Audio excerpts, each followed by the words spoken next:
Can you ever think of a situation in your life where you were kind of in maybe a scary place, like there was a scary person, a parent, a teacher, a coach, somebody who had some authority, a boss, somebody had authority, and they were making an example of someone. Somebody might even not have made such a big mistake. Maybe they were a little late, maybe they made a small mistake, but that tyrannical person just totally tears them apart.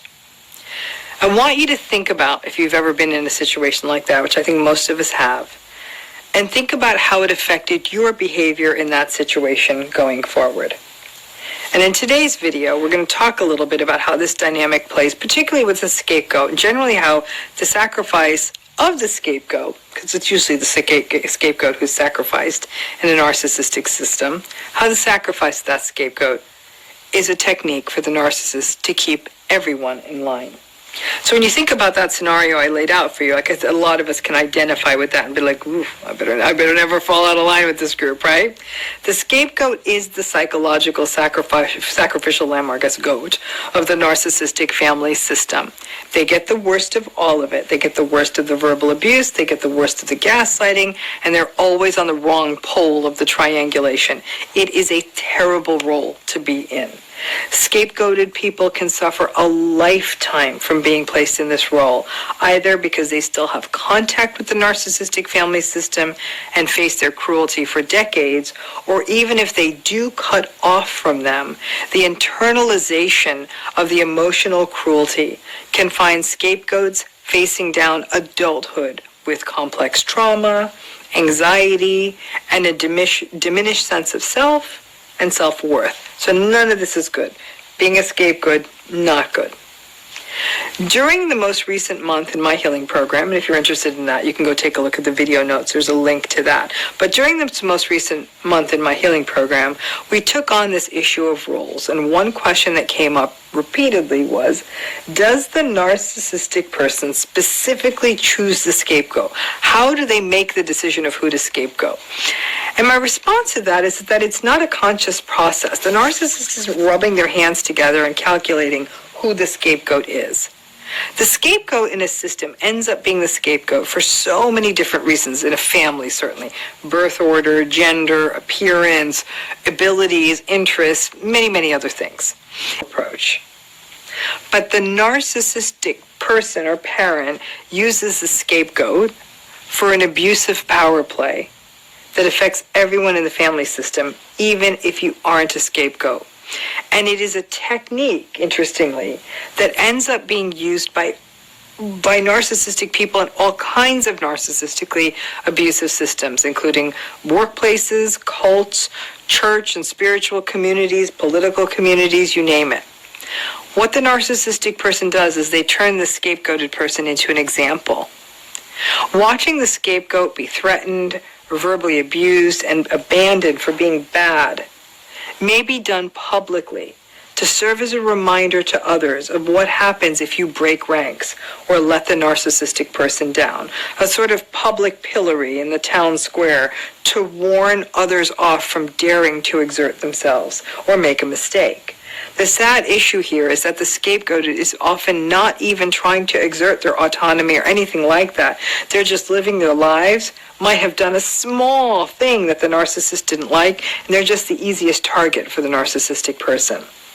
But by turning the scapegoat into a public example, the fear of being ostracized or abused is enough to generate compliance from everyone else in the system.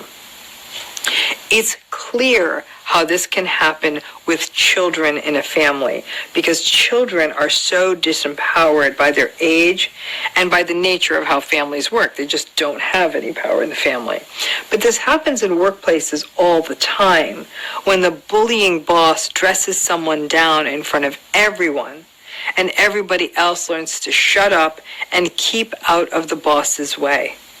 In cult-like settings, anybody who dares to speak out against the cult leader may find themselves facing demotion, punishment, ostracism, and used as an example of the misery that can follow from speaking out against the psychopathy and tyranny of a cult-like personality, or anyone who sort of holds too much power in a spiritual community and uses cruelty as a way of maintaining control. Narcissistic, psychopathic, antagonistic people, they maintain their power by fear.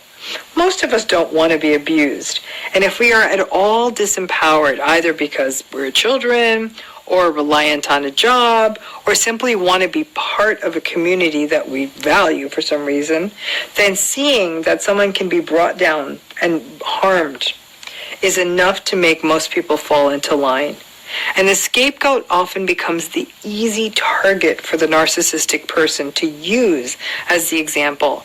And it often isn't about how much they malign the scapegoat, as it is about the scapegoat almost becoming a twisted and indirect source of narcissistic supply, because the public harming or shaming or abusing of the scapegoat means that they will get less pushback and more compliance from other people in that system. It really disgusts me that this can happen in a system and the harm that comes to scapegoats. But understanding this dynamic and the functions, one more function that scapegoats serve in these systems and allow narcissistic people to maintain their power, can shed more light on how powerful and the narcissistic person's quest for power is. They will pursue it. And it doesn't matter how many people get hurt. And in fact, using someone, again, you see this kind of brutality, you see it in prisons, you see it in any kind of situation where there's tyrannical leadership and there's an attempt to maintain control. That you will see a boss do this, you will see, again, a spiritual leader, you'll see it in a prison, you'll see it in a family. But it is making the example of someone perceived as weaker or an easy target that then gets everyone in line.